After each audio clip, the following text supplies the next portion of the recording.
نحمده ونصلي على رسوله الكريم اما بعد فاعوذ بالله من الشيطان الرجيم بسم الله الرحمن الرحيم قال النبي عليه السلام الطهارة شطر الإيمان او كما قال عليه السلام صدق الله العظيم۔ ہمارے نبی علیہ السلام کا فرمان مبارک ہے، پاکیزگی آدھا ایمان ہے۔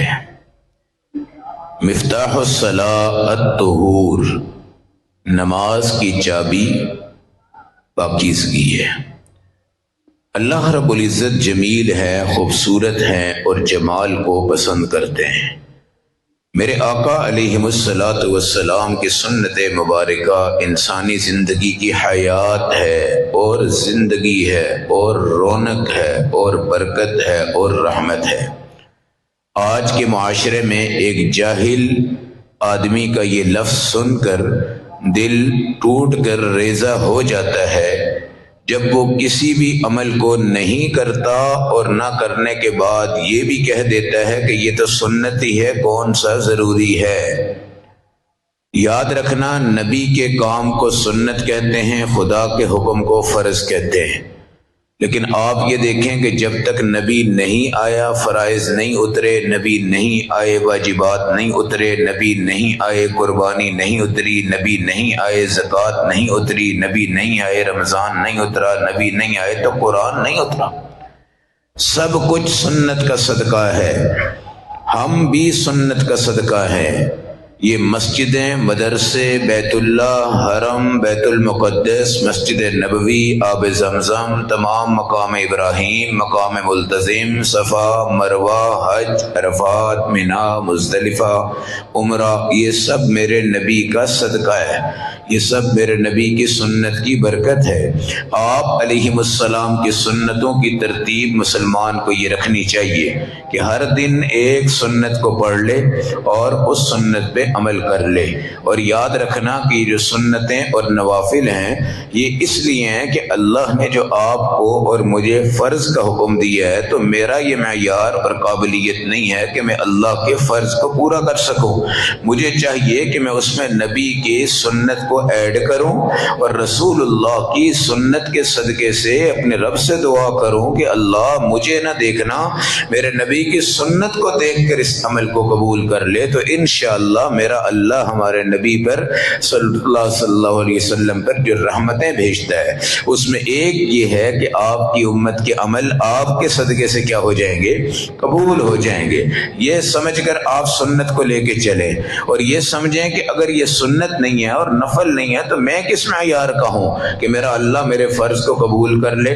جہاں میرے نبی کی سنت ہی زندہ نہیں ہے وہاں میں کس معیار کا ہوں۔ اب کسی بزرگ کا یہ واقعہ لکھا ہے، جذبات کی بات ہوتی ہے کہ آپ نے بچے سے کہا بیٹا یہ کدو کھایا کرو۔ کیا کھایا کرو؟ کدو میں بڑی شفا ہے، کدو میں دنیا میں بھی مکھی اس پہ نہیں بیٹھتی۔ کدو ہمارے نبی کا پسندیدہ عمل ہے۔ کدو حضور پاک شوربے سے تلاش کر کر کے کھاتے تھے۔ آج کل تو ہم بوٹیاں نکالتے ہیں نا، نبی یہ پاک کدو تلاش کر کر کے کھاتے تھے۔ اب وہ بچہ تھوڑا سا نافرمان تھا، اس نے کہا میں نہیں جانتا کوئی سنت ونت، مجھے کوئی کدو پسند نہیں ہے، جاؤ تمہاری سنت تمہارے پاس، تمہارا کدو تمہارے پاس۔ وہ بزرگ تھے، بہرحال جذبات محبت رسول میں آ گئے تو بچے کو مارا اور وہ اللہ کو پیارا ہو گیا۔ یہ بھی بعض واقعات آتے ہیں، سنتوں کی محبت میں انسان کہاں کہاں تک چلا جاتا ہے۔ ایک سنت میرے نبی کی زندگی میں عمل کو چمک دینے والی وہ مسواک ہے۔ رسول اللہ صلی اللہ علیہ وسلم جتنا اہتمام مسواک کا فرماتے تھے اتنا کسی کا نہیں فرماتے تھے۔ گھر سے آ رہے ہیں پہلے مسواک کر کے دروازہ کھول کے باہر آتے، اگر کوئی مجھے ملے تو میرے منہ سے سمیل نہ آئے۔ گھر میں آتے پہلے باہر مسواک کرتے کہ میں اندر جاؤں تو میرے منہ سے سمیل نہ آئے بلکہ خوشبو آئے، اور ازواج مطہرات اور میری بیویاں اس عمل کو پسند کریں۔ اللہ کے نبی اتنی مسواک کرتے تھے، اتنی مسواک کرتے تھے، اتنی مسواک کرتے تھے، آپ نے فرمایا اگر مجھے تمہارے اوپر مشقت کا خوف نہ ہوتا تو میں تمہیں ہر وضو کے وقت کیا حکم دیتا؟ مسواک کا حکم دیتا۔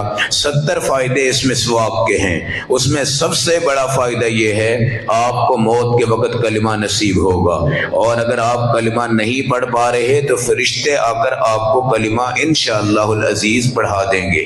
اللہ کے نبی جب بھوک سے تھوڑے سے پریشان ہوتے تو میرے نبی پیلو کے درخت کی مسواک کیا کرتے تھے، یہ بھوک کو مٹا دیتی ہے، بلغم کو گراتی ہے، کیرے کا قسمیہ شرطیہ علاج ہے کہ ٹوتھ پیسٹ چھوڑ دو، مسواک پہ آ جاؤ، نیم کی مسواک کرو، کیکر کی مسواک کرو، پیلو کی مسواک کرو۔ ٹوتھ پیسٹ روزے میں مکروہ ہے لیکن مسواک بالکل جائز ہے، اور اس میں کسی قسم کا کوئی مسئلہ موجود نہیں ہے۔ اللہ کے نبی صلی اللہ علیہ وآلہ وسلم نے مسواک سے محبت فرمائی، صحابہ نے مسواک سے محبت فرمائی۔ آج ہمارے رواج میں یہ بات نکل گئی، اب عورتیں سوچتی ہیں کہ ہمیں مسواک کرنی چاہیے، تو بھائی مردوں کے دانت ہیں تو عورتوں کے بھی ہیں، ہمارے 32 ہیں تو ان کے بھی 32 ہیں، ہم نے چبانا ہے تو انہوں نے بھی چبانا ہے، عورت کو بھی ہر وقت مسواک کرنا چاہیے۔ محبت کا تقاضا یہ ہے کہ ہر مجلس میں مسواک کریں، کھانے کے بعد مسواک، وضو کے فوراً ساتھ ساتھ مسواک، گھر میں آئیں تو مسواک، باہر جائیں تو مسواک، ہر جیب میں مسواک ہو۔ مسواک کتنی موٹی ہونی چاہیے؟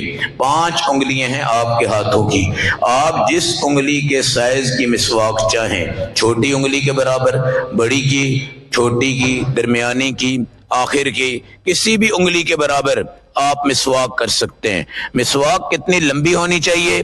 ایک بالشت آپ کر لیں وہ زیادہ بہتر ہے، اس سے بھی کم آپ کریں تو بھی کوئی مذائقہ نہیں ہے۔ مسواک کو پکڑنے کا طریقہ یہ ہوتا ہے، سینٹر کی 3 انگلیاں کٹھی رکھیں اور جو چھوٹی انگلی ہے اس کو نیچے رکھیں، اور مسواک کو اس میں پکڑیں اور اس کے اوپر انگوٹھا رکھیں، یہ 3 انگلیاں بند ہو جائیں گی۔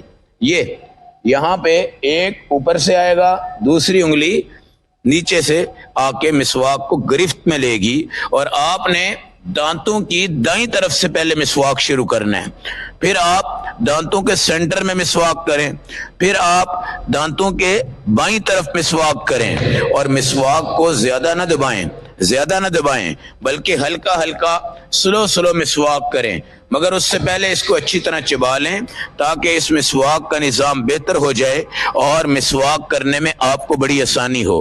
یہ جو ماس خورا ہوتا ہے نا، ماس خورا، جس پہ ڈینٹل ڈاکٹر کے پاس آپ جائیں گے 3-4 ہزار روپے کا نسخہ بنا کے آپ کے ماس خورے کو ختم کرتے ہیں، خدا کی قسم آپ پابندی سے مسواک کریں، دانت گریں گے نہیں، داڑھ گرے گی نہیں، آپ کو کبھی ماس خورا نہیں ہوگا اور آپ کے اندر سے بلڈ نہیں آئے گا۔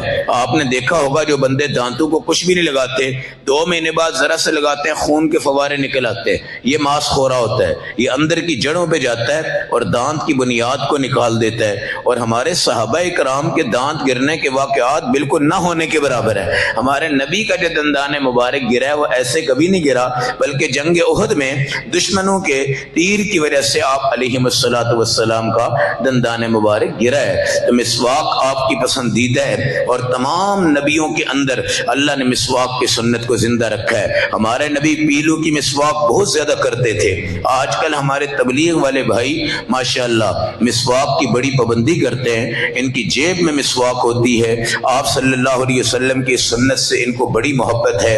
ہاضمہ آپ کا بالکل درست، معدہ آپ کا بالکل درست، پیٹ کی گیس آپ کو بالکل درست، وقت پہ آپ کو بھوک لگے گی، وقت پہ آپ کو پیاس لگے گی، وقت پہ آپ کھانا کھائیں گے، رات کو سوتے وقت بھی وضو کے ساتھ آپ مسواک کریں اور مسواک کے ساتھ آپ سوئیں۔ آپ دیکھیں گے جن لوگوں کو نیند نہیں آتی وہ نیند کی گولیاں چھوڑ دیں گے اور انشاءاللہ العزیز مسواک کے عمل کو زندہ کریں گے۔ فرشتوں کا نزول رمضان میں ہوتا ہے، بہت زیادہ ہوتا ہے، شیطان دائیں بائیں ہر طرف سے بھاگ جاتے ہیں، فرشتے مکمل طور پر انسانیت کے گھروں میں، کارخانوں میں، دکانوں میں آتے ہیں۔ وہ لوگ جو رمضان میں گانے سنتے ہیں وہ سوشل میڈیا کا شکار ہوتے ہیں، دنیا کے نظام کو دیکھتے ہیں، ان کو چاہیے کہ فرشتوں کو آنے دو، فرشتوں کے لیے ایسے کام مت کرو کہ ان کو حیا آ جائے اور وہ گھروں اور دکانوں سے باہر چلے جائیں۔ اب فرشتے آپ کے قریب جب ہوتے ہیں تو اگر آپ میں جھوٹ ہے یا منہ میں مسواک کی سمیل ہے، فرشتہ 1 کلومیٹر دور سے ہی پیچھے چلا جاتا ہے، آپ کے قریب نہیں آتا۔ لیکن جب تلاوت اس زبان پہ ہو، مسواک اس دانت پہ ہو، سچ اس زبان پہ ہو، فرشتہ آ کر ہمارے ہونٹوں کو چومتا ہے اور قرآن والے بچوں کے پاؤں کے نیچے اپنے پروں کو بچھا لیتا ہے۔ تو مسلمان کی عزت ہے مسواک کرنا، شادی ہو بیاہ ہو ہر مقام پہ مسواک کر کے جائیں، مہمان آئیں مسواک کریں، گھر میں جائیں مسواک کریں، گھر سے باہر آئیں مسواک کریں، 5 ٹائم کے وضو کے ساتھ مسواک کریں۔ آپ دیکھیں اللہ تبدیلیاں کیسے پیدا فرمائیں گے۔ آپ کے معدے پٹھوں کے مسائل، ڈپریشن، سٹریس، یہ تمام چیزیں آپ کی مسواک دور کر دیتی ہے۔ رمضان المبارک بڑی خوبصورت لمحات کی گھڑیاں ہیں، اس میں مسواک لیں، ہر ساتھی مسواک لے، ہر بچہ مسواک لے، ہر بچی مسواک لے، اور مسواک کو اپنی زندگی کا معمول بنائیں۔ خدا کی قسم 1 مہینہ اس پہ آپ عمل کر کے دیکھ لیں، وہ خفیہ بیماریاں جو آپ کو پتہ بھی نہیں، اللہ ان کو نکال کے باہر کر دیں گے۔ اللہ ہم سب کو سنت نبوی کا عاشق بنائے، اس پہ عمل پیرا ہونے کی توفیق دے، اپنے اہل و عیال میں اس سنت کو زندہ کرنے کی توفیق عطا فرمائے۔